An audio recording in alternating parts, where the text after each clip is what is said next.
Hello guys, welcome back. Today I'm going to speak in English because I just want to tell you about a Japanese man who spent $20,000 just to become a dog. Imagine about it.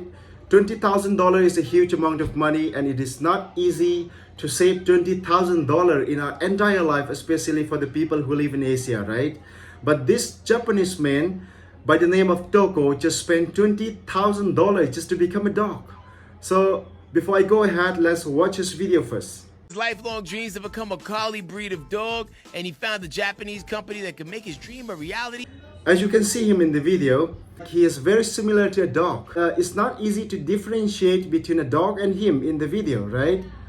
So that is why many people think that this man go through a lot of surgeries and he changed his body like a dog. No, that's not true. Recently, Mr. Toko wrote in Twitter that I don't make any changes in my body and I don't go through surgery. It's just a costume of a dog. Nobody has ever made this kind of costume. That's the reason why I spent $20,000 to make this costume. Thank you so much for watching my video. I just tell you about this man just for your knowledge and I hope you enjoy watching it. Bye bye.